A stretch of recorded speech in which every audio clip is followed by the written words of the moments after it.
Nah, ini sebetulnya angka yang besar untuk menjadi objek bagi bancaan oligarki. Jadi, pembuat kebijakan dan pengusaha ini memang menjadikan kebijakan tentang subsidi mobil dan motor listrik itu untuk berburu rente. Dan komponen pentingnya salah satunya itu adalah nikel yang mestinya ini dimanfaatkan oleh negara, oleh pemerintah untuk bagaimana kita bisa berperan sekaligus mengembangkan industri dalam negeri. Tapi yang terjadi sudahlah roadmap-nya tidak jelas, tidak dijalankan. Lalu yang berperan untuk bicara nikel ini adalah Luhut dan kawan-kawan termasuk disupport oleh Jokowi. Sehingga subsidi negara itu di samping untuk rakyatnya, untuk pemakai atau pembeli mobilnya, tapi juga untuk nanti ekspansi ke luar negeri. Tapi kalau kita, ini hanya jadi objek oligarki. Kita tidak mau itu terjadi.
Ya, terima kasih Om Lim. Assalamualaikum warahmatullahi wabarakatuh. Alhamdulillah, alamin. Terima kasih atas kesempatan untuk bisa menyuarakan aspirasi pada acara webinar kita sore ini. Dan memang ini acara sengaja kita rancang terutama dari UTI Watch dan IRES. Ya, tujuannya minimal ada dua. Pertama, untuk menjelaskan kepada rakyat tentang adanya moral hazard dalam kebijakan pemerintah. Kemudian yang kedua, untuk mengingatkan penyelenggara negara supaya jangan seenak perutnya saja ya menyelenggarakan negara ini dengan kebijakan-kebijakan yang pro oligarki. Ini dua hal penting, mungkin ada hal-hal lain ya, tapi saya kira dua hal ini sengaja menjadi tujuan kita mengapa acara ini kita adakan. Nah, sebelum lebih lanjut, mungkin kita sedikit flashback. Dalam 2 bulan terakhir ini ada 2 kebijakan penting. Pertama, kebijakan tentang subsidi mobil listrik yang jumlahnya per mobil itu 10 juta. Kemudian motor listrik itu 8 juta. Nah, kalau katanya ini berlaku untuk 2 tahun ya, 2023 itu diperkirakan subsidinya untuk 200.000 motor. Itu sekitar 1,4 triliun. Kemudian mobil itu sekitar 35 sampai 36.000. Itu subsidinya sekitar 1,6 triliun. Tahun depan itu meningkat ya, untuk motor subsidinya itu 4,2 triliun, lalu mobil itu 4,9 triliun. Nah, ini sebetulnya angka yang besar untuk menjadi objek bagi bancaan oligarki. Jadi pembuat kebijakan dan pengusaha ini memang menjadikan kebijakan tentang subsidi mobil dan motor listrik itu untuk berburu rente. Bahwa kita paham tentang pentingnya kita menggunakan energi bersih dan kendaraan yang memang emisi karbon atau emisi gas rumah kacanya itu rendah ya, dan itu menjadi tren di seluruh dunia. Tapi kita juga harus bicara kondisi objektif, antara lain misalnya tentang kondisi keuangan negara di satu sisi, kemudian kondisi tentang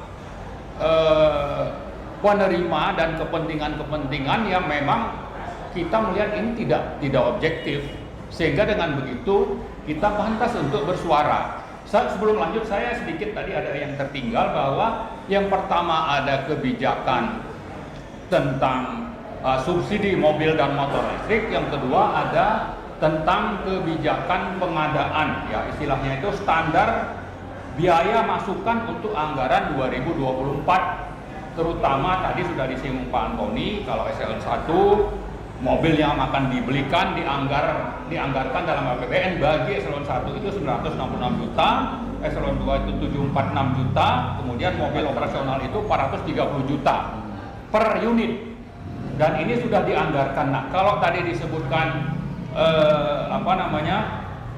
tentang subsidi mobil itu memang kalau subsidi yang 80 juta itu hanya 2 merek, yaitu mobilnya itu merek Hyundai Ioniq, ya, kemudian Wuling.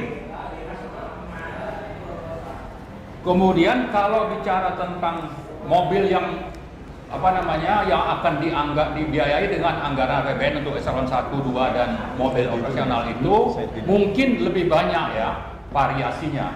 Tapi yang lebih penting adalah bahwa saya kira kita bicara kondisi objektif. Kita apakah memang bicara anggaran di APBN itu memang sudah sangat relevan untuk lebih memperhatikan kepentingan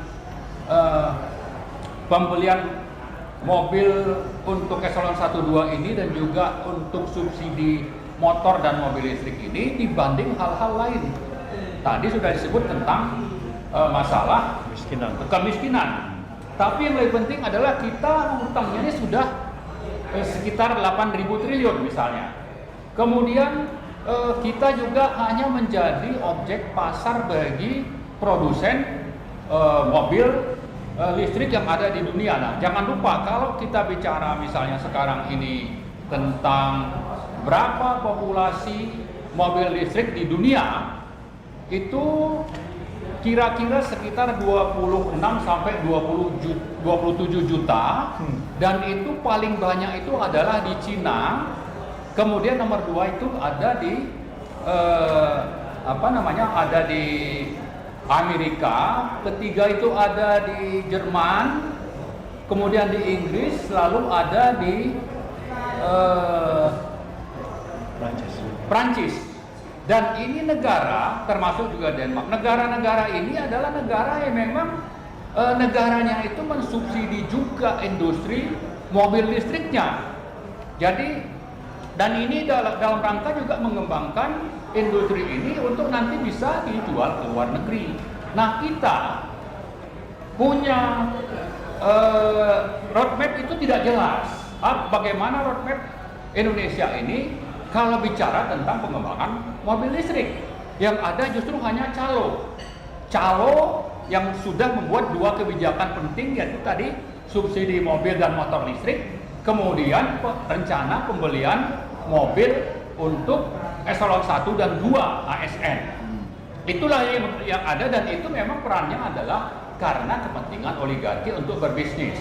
Nah, kalau bicara emisi rumah kaca, gas rumah kaca, sebetulnya Indonesia ini kalau bicara tentang emisi karbon atau gas rumah kaca per tahun per kapita itu termasuk yang sangat rendah dibanding misalnya negara-negara lain. Misalnya Amerika itu disebutkan sampai 50 juta ton per kapita per tahun emisinya.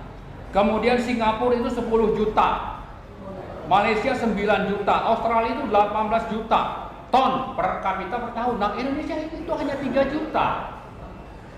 Jadi masih sangat rendah. Maka seandainya pun kita, karena memang terbatas keuangan negara, maka tidak terlalu mendesak bagi kita untuk mengejar populasi mobil listrik di Indonesia dan motor listrik itu, dibanding bahwa sebetulnya kita bicara emisi kita masih termasuk yang rendah. Bukan berarti kita tidak mendukung supaya ada peralihan ke mobil listrik, tapi masalahnya kita tadi kembali melihat kondisi objektif. Seperti apa negara kita? Lalu untuk siapa kita mengembangkan atau meningkatkan populasi mobil dan motor listrik di Indonesia? Kalau itu untuk kepentingan negara, untuk kepentingan BUMN, untuk kepentingan rakyat, kita setuju. Tapi kalau untuk oligarki, maka kita menolak. Dan ini sudah sangat banyak suara yang menyatakan justru dua program penting tadi lebih banyak dipicu oleh kepentingan oligarki. Nah, saya sedikit flashback bahwa emisi gas rumah kaca atau emisi karbon di Indonesia itu dengan catatan 3 juta ton per kapita per tahun tadi, ternyata dari sektor listrik itu sudah disinggung Pak Antoni, itu sekitar 67% itu adalah dari pembangkit listrik menggunakan energi primer batu bara. Sampai nanti di 2030 angkanya itu masih di atas 60, mungkin 66 atau 65%. Jadi masih panjang perjalanan. Nah, kenapa masih bisa sampai seperti itu? Dan ini kontribusinya sangat besar dibanding misalnya emisi untuk kendaraan bermotor seperti mobil atau motor yang menggunakan BBM misalnya. Ini sangat signifikan batu bara ini. Pak Marwan. Saya sapa Pak Said Didu sudah siap ya. Sebentar setelah Pak Marwan nanti Pak Said Didu biarkan menyambung. Ya, saya kira. Oke. Ya, jadi kalau bicara emisi gas rumah kaca, penyebab yang lebih besar dan signifikan itu datang dari sektor pembangkit listrik tenaga batu bara, dan itu juga terjadi akibat kebijakan oligarki di tahun 2014 sejak Pak Jokowi menjadi presiden. Kita catat misalnya di 2014 itu ada PP tentang kebijakan energi nomor 79 tahun 2014. Sudah ada amanat untuk mengembangkan energi baru terbarukan. Ternyata di 2015 ada proyek 35.000 megawatt, meskipun memang itu di reschedule 35.000 ini mungkin masih 2 tahun lagi baru selesai ke depan, tapi ternyata 90% pembangkit-pembangkit yang dibangun adalah pembangkit yang menggunakan energi primer batu bara. Kenapa seperti itu? Karena memang itu adalah kebijakan yang pro oligarki. Belum lagi nanti kita catat ternyata skema pembelian listrik dari IPP ya, Independent Power Producer, penjual listrik ke PLN itu dengan skema take or pay.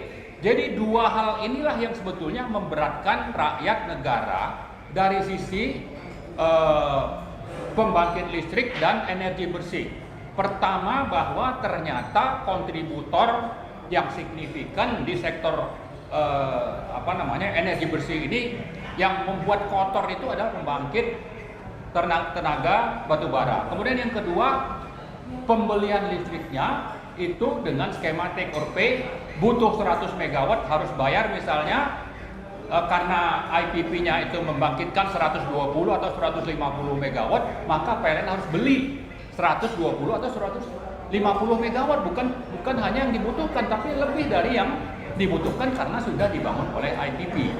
Nah, jadi kembali ke isu tentang pengadaan ini, maka saya kira dan juga subsidi mobil dan motor listrik itu sebetulnya peran oligarki itu masih sama. Waktu membangun pembangkit 35.000, rakyat jadi korban. Ya, harusnya membangun EBT, ternyata EBT sampai sekarang itu hanya baru 14%, atau malah lebih rendah. 12-an. Ya, 12 sampai 14%. Padahal kebijakan sudah ada melalui PP 79 tadi di 2014. Artinya pemerintah ini ada aturan tapi tidak konsisten dijalankan akibat dari pengaruh oligarki mengintervensi kebijakan sehingga tetap membangun pembangkit dengan energi kotor meskipun sudah ada aturan yang meminta supaya dibangun itu adalah energi bersih atau EBT. Nah, yang kedua, sudah ini meningkat lalu dicoba oligarki berperan dari mana? Dari tadi pertama mobil dan motor listrik disubsidi, lalu bukannya mencari misalnya atau mengembangkan bagaimana BUMN berperan, ya, dan juga sesuai dengan roadmap yang diterbitkan oleh Kementerian Perindustrian, tapi lebih banyak dikendalikan oleh oligarki sebagaimana kita alami waktu masalah vaksin.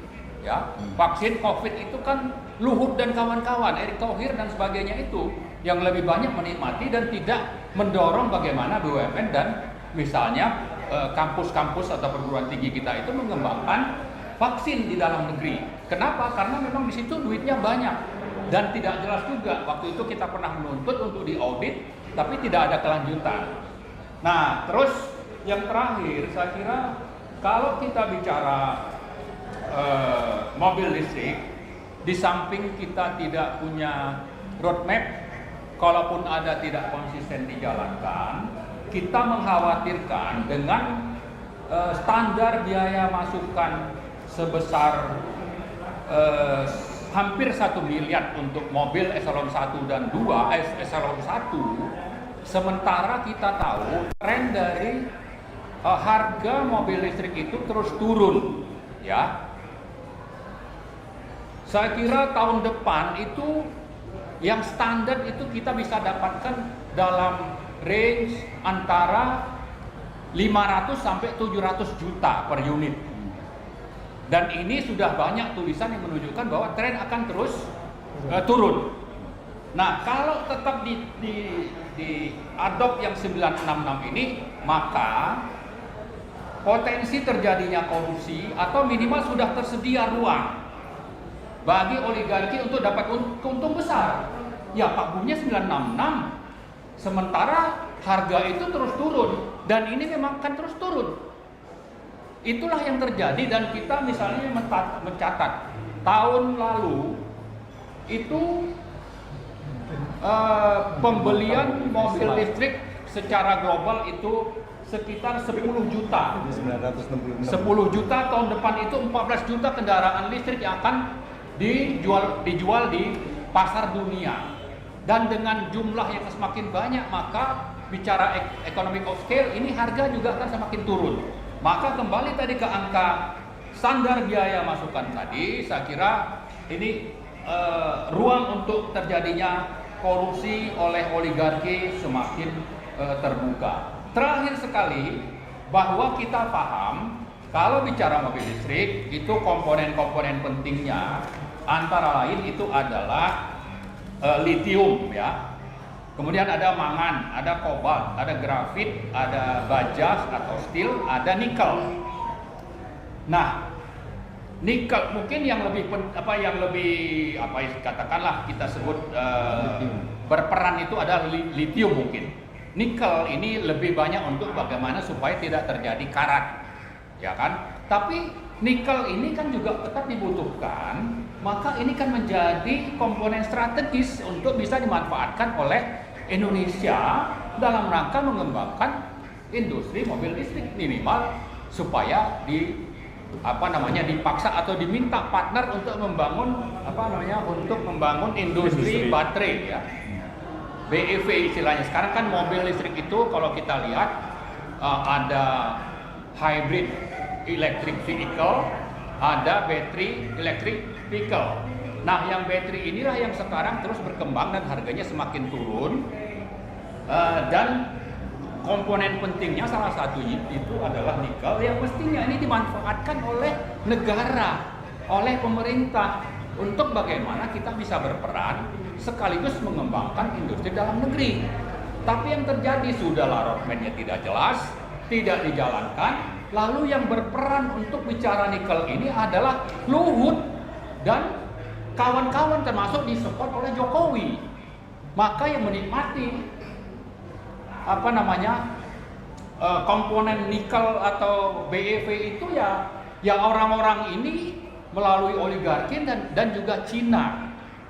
Nah, kalau sudah seperti itu, sebetulnya kita mencatat begitu banyak hal yang wajib kita tuntut kepada pemerintah, kepada Joko Widodo sebagai presiden, bahwa kebijakan yang sudah dikeluarkan, terutama yang 2 terakhir kita bicara subsidi mobil dan motor listrik, yang kedua rencana pembelian mobil listrik untuk ASN ini supaya ditinjau kembali, disesuaikan dengan kepentingan strategis nasional, disesuaikan pula dengan bahwa ini sebetulnya bagi Indonesia tidak mendesak kalau dikaitkan dengan emisi gas rumah kaca kita.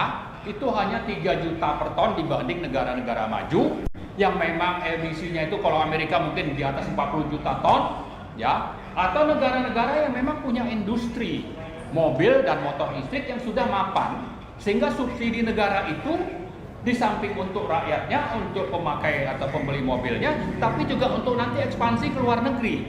Tapi kalau kita ini hanya jadi objek oligarki, kita tidak mau itu terjadi. Mari kita lawan ini sama-sama, mari kita angkat Jokowi, DPR juga jangan diam saja, ya. Luhut ini juga harus dihentikan, jangan terus dibiarkan merajalela kemana-mana. Yang kita lihat terakhir ini baru dapat jabatan baru dari Pak Jokowi. Nah, Pak Jokowi ini sebetulnya ya memang kita juga sudah paham ya, sampai lupa bahwa sebetulnya the real presiden itu adalah Luhut, ya. Maka karena itu kalau memang seperti itu, kita juga segera minta nih yang namanya Joko Widodo itu sadar dan mundur dari posisi sebagai Presiden Republik Indonesia. Saya kira itu. Baik, Terima kasih Pak Marwan Batubara sangat bersemangat luar biasa ya.